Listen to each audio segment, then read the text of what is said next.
point. Dr. Redfield, what's the single thing you would do? You talked about data modernization. Is that your primary?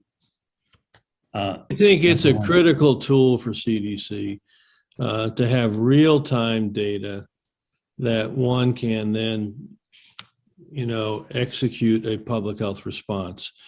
I think it needs to continue to enhance its ability to be a public health response agency. I know I always felt a little embarrassed every night when I came home and watched the nightly news. And it's nothing against my father's alma mater, where he went to medical school at Johns Hopkins.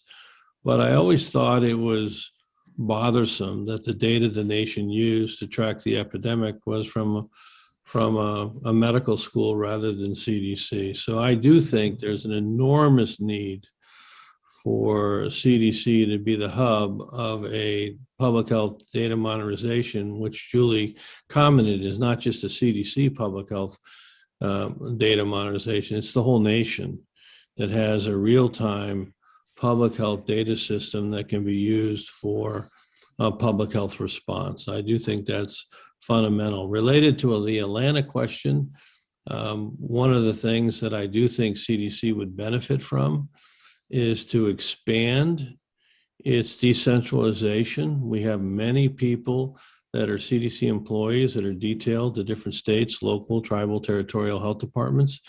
I think that it would be useful to expand that public health workforce so that we have a public health workforce that's pre-positioned throughout the nation, and I would argue throughout the world, that can be used for that public health response. What's your response to the question about the CDC is viewed as too political and needs to move away from that? Well, there's no question. I agree with my colleagues.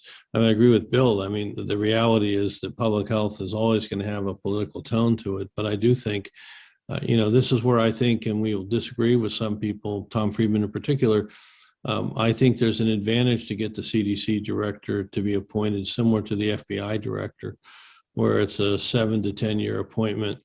I think there's an advantage for that director not to have a response to the Secretary of Health, but to be independent and to be able to run that job, he or she, as they feel is in the best interest.